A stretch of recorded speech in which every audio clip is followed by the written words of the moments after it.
और या तो सरकार ये तय कर दे कि सरकार को फौज की ज़रूरत नहीं है। अगर उनकी भी आप रख रखाव नहीं कर सकते, पेंशन नहीं दे सकते, तो कैसा देश बना रहे हैं आप? तो फौज कोई आज बनी हुई चीज़ नहीं है, वो कोई 5 साल की सरकार नहीं है। इसलिए सरकार जो है 8 साल बाद भी सरकार चलाना नहीं सीख पा रही है। अग्निवीर ऐसा हो जाएगा यहाँ, तो एक तो अपने भविष्य में लड़के की आग लग जाएगी। और मोदी जी फैसला हो गया, अब ये कोई बात थोड़ी है। और पुराने जो तजुर्बे हैं इसलिए और भी कान खड़े हो जाते हैं। उसकी तैयारी जो उसने की है तो रेस लगाने की है, भर्ती की है। हमारे दादाजी सेकेंड वर्ल्ड वॉर में लड़े, हम कारगिल युद्ध में लड़े, हमारा सौभाग्य था। और लड़का जो 4 साल बाद निकलेगा वो बेचारा किसी लायक नहीं रहेगा। तो क्या ये कह रहे हैं 10 लाख रुपए लेके आएगा, कोई अपना टांग कटवा ले, कोई अपनी आँख फोड़वा ले, लाइए 10 लाख रुपए हम दे देते हैं। अब देखिए, देश हमारा है, किसी भी प्रकार की हिंसा नहीं होनी चाहिए। होता है वो 34 साल की उम्र में आ जाता है। उनको कितनी नौकरियां मिल रही हैं? नहीं, देखिए, ये कोई पॉलिटिकल पार्टीज ने नहीं किया, युवा खुद आया सड़क पे। तो 12,000 आदमी, 13,000, जो भी 12,000 आदमी मानिए कि वो तो फौज में रहेगा, बाकी तो निकल जाएगा। नमस्कार, मैं हूं जितेंद्र गौतम और आप देख रहे हैं TNP इंडिया। शामली की युवा महापंचायत में एक ऐसे कारगिल के योद्धा भी मौजूद हैं जो इस महापंचायत में शामिल हुए हैं। वो भी अग्निपथ योजना का विरोध कर रहे हैं। आइए उनके नज़रिए से जानते हैं कि क्यों वो विरोध कर रहे हैं, क्या सबसे मेन वजह इसकी मानते हैं। जी, स्वागत है आपका। किस वजह से आप विरोध कर रहे हैं इसका? नहीं, विरोध समर्थन जैसी बात नहीं है। देश में बेरोजगारी है, और या तो सरकार ये तय कर दे कि सरकार को फौज की ज़रूरत नहीं है, या तो सरकार तय कर दे कि फौज की ज़रूरत ही नहीं है। फिर तो भाई जैसे चलाना है वैसे चलाइए। अगर फौज की ज़रूरत है तो फौज कोई आज बनी हुई चीज़ नहीं है, वो कोई 5 साल की सरकार नहीं है।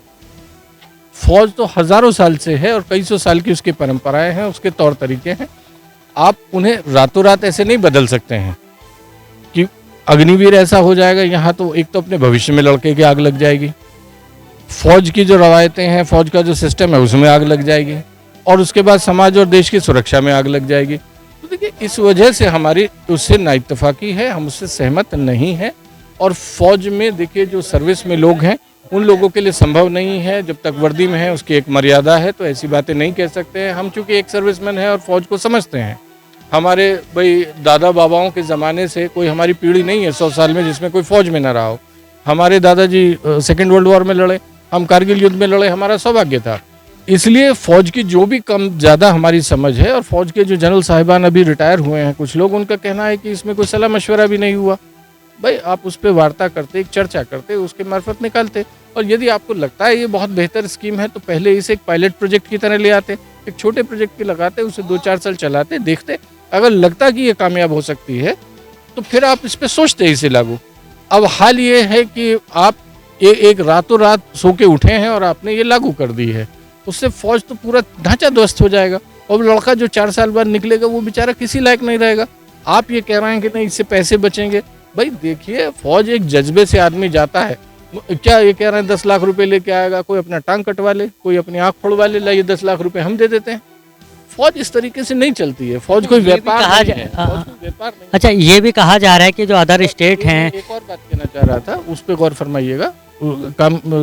मुद्दे की बात ये भी है कि जितना आप उनकी ट्रेनिंग पे खर्च करेंगे, मेरी समझिए, और 10 लाख रुपए भी देंगे, भाई उतनी ही ट्रेनिंग में वो आदमी आपको 15 साल देता था। आज भी तो आप भर्ती करेंगे, तो इससे तो उसे ही 15 साल रखते।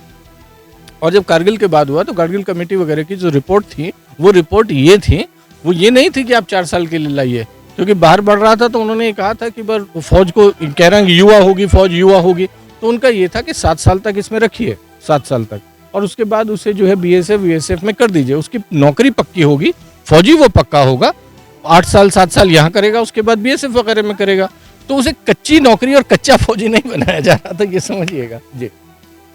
अच्छा, एक ये सवाल भी है, जिस तरह से कहा जा रहा है, अलग अलग स्टेटों से भी स्टेटमेंट आए हैं कि उनको पुलिस में वरीयता दी जाएगी, या इसके अलावा अगर बात करें कि असम राइफल में उनको प्राथमिकता दी जाएगी। इसके अलावा अगर महिंद्रा की बात करें, उन्होंने भी कहा है, आनंद महिंद्रा ने, कि हम भी उनको प्राथमिकता देंगे। तो उन पर आप क्या कहेंगे कि क्या वाकई जो अग्निवीर है, इसके लिए हमें कोई ट्रायल भी करने की ज़रूरत नहीं है। जो ऑलरेडी फौजी आता है 34 साल की उम्र में, 35 साल की उम्र, जवान के अफसर 40 के बाद आता है जो रिटायरमेंट, क्योंकि 40-45 से पहले अफसर होता ही नहीं है, 20 साल की न्यूनतम नौकरी है। जो 15 साल में 17 साल में फौजी आता है और 17 साल में भर्ती होता है, वो 34 साल की उम्र में आ जाता है। उनको कितनी नौकरियां मिल रही हैं? भाई अगर इनका इतना ही दिल आज जो है फराख दिली हो रही है, ये दिलदार हो रहे हैं, उन्हें ही दे दीजिए आप नौकरी। क्या ये उन्हें नौकरी दे रहे हैं? उन्हें नौकरी मिल रही है, जब उन्हें तक तो मिल नहीं रही है तो ये कि वो अजीब सी बात है, वो कह रहे कि भाई गोद के की छोड़ के पेट के ग्यास करे, तो ये गैर व्यवहारिक बातें हैं। इनके तजुर्बे किए जा चुके हैं, नौकरी आप कर नहीं पा रहे हैं। आप ये बताइए कि 3 साल वैसे ही नहीं खुली। सामान्यतः सब सरकारों में कम से कम 60-70 हज़ार लोगों की भर्ती हर साल हुआ करती थी और 55,000 60,000 के करीब लोग जो हैं उतने ही लोग लगभग रिटायर हुआ करते थे, तो एक साइकिल बनी हुई है। अब आप 46,000 की बात कर रहे हैं, आप लेंगे 46,000 में भी आप कह रहे हैं कि उसमें से जो है 25% हो गए, तो 12,000 आदमी 13,000 जो भी 12,000 आदमी मानिए कि वो तो फौज में रहेगा, बाकी तो निकल जाएगा। ठीक है, तो कितना आदमी रहेगा वहाँ? आप 55-60 लेते थे और वो चलता था, अब आपकी तो आमद ही कम हो जाएगी। तो एक वक्त ऐसा आएगा कि आपके पास यही रह जाएगा। और भाई अगर आप 8 साल सरकार चलाने के बावजूद सरकार नहीं चलाना जान पा रहे हैं, आप कैसे मानते हैं कि 4 साल में वो इतना पक्का फौजी हो जाएगा? आपसे तो 8 साल में आप प्रधानमंत्री पक्के नहीं हो पा रहे हैं। आज की अगर यहाँ पंचायत की बात करें तो क्या लग रहा है इस पंचायत से युवा कितना जागरूक हो सकता है? क्या और भी अलग तरीके से उनको जागरूक करने की ज़रूरत है? नहीं, देखिए ये कोई पॉलिटिकल पार्टीज ने नहीं किया, युवा खुद आया सड़क पे। राजनीतिक दल तो जो आएंगे या आ रहे हैं वो बाद में आए, युवा आया सबसे पहले सड़क पे। इसका मतलब युवा में आक्रोश है। जो लड़का 2 बजे जून के महीने में दौड़ लगाता है, उसकी मेहनत में कमी नहीं है, उसमें आक्रोश आया।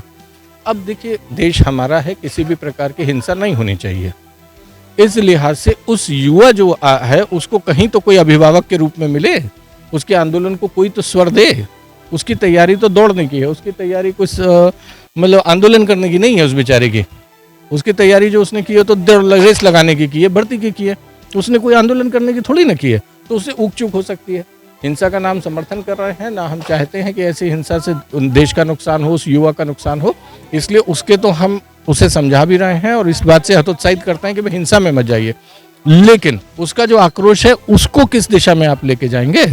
वो आक्रोश कहाँ जाएगा? तो सरकार को उसके आक्रोश को समझ के चीज़ों को सुधारने का प्रयास करना चाहिए, मेरा ये मानना है। और मोदी जी फैसला हो गया, अब ये कोई बात थोड़ी है। और पुराने जो तजुर्बे हैं इसलिए और भी कान खड़े हो जाते हैं। भाई इन्होंने कहा कि 50 दिन दे दीजिए वरना फांसी पे लटका दीजिए और नोटबंदी कर दिया। अब नोटबंदी के आज बताइए क्या फ़ायदे हुए? कोई फ़ायदा नहीं हुआ। किसान आंदोलन 13 महीने लोग पड़े रहे सड़क पे, वापस हो गए, कोई उससे हासिल नहीं हो रहा था। तो अगर वो इतने अच्छे थे तो वापस क्यों कर दिए? इसलिए सरकार जो है 8 साल बाद भी सरकार चलाना नहीं सीख पा रही है और वो 4 साल के लड़के नौकरी के बाद उस लड़के से उम्मीद कर रही है कि वो ऐसा फौजी हो जाएगा। ये थोड़ी गैर मुमकिन सी बातें हैं। हमारे यहाँ फौज की तरबियत में, फौज की ट्रेनिंग में 7-8 साल तो कम से कम लग जाते हैं एक अच्छा फौजी तैयार होने में। और हिंदुस्तान एक उम्दा फौज है जिसका हमें बहुत गर्व है। हिंदुस्तान में फिर रोजगार नहीं है, जीने की शैली है फौज, और इसका फ़ख्र भी है और इसे फ़र्ज़ की तरह निभाते हैं लोग गाँव देहात में ख़ास तौर पर। तो उस फौज को कमज़ोर मत करिए, इनके जज्बे को कमज़ोर मत करिए। और अगर ऐसा मुल्क, भाई ऐसा देश जो अपने उन लोगों को जो कि जान देने को तैयार हैं, जान कुर्बान करने को तैयार हैं, हाथ पांव कटवाने तक को तैयार हैं नौकरी में, अगर उनकी भी आप रख रखाव नहीं कर सकते, पेंशन नहीं दे सकते, तो कैसा देश बना रहे हैं आप? सोचिएगा इस मुद्दे पे। असली समस्या ये है। तो बिल्कुल देखिए, कुल मिलाकर कहा जा सकता है कि पश्चिम उत्तर प्रदेश से आज अग्निपथ योजना के विरोध में एक महाजनसभा की गई, खासतौर पर जिसको महापंचायत भी कहा जा रहा है वो की गई। अब ऐसे में देखना ये होगा कि ये महापंचायत क्या रंग लेकर आती है। शामली से मैं जितेंद्र गौतम, DNP इंडिया।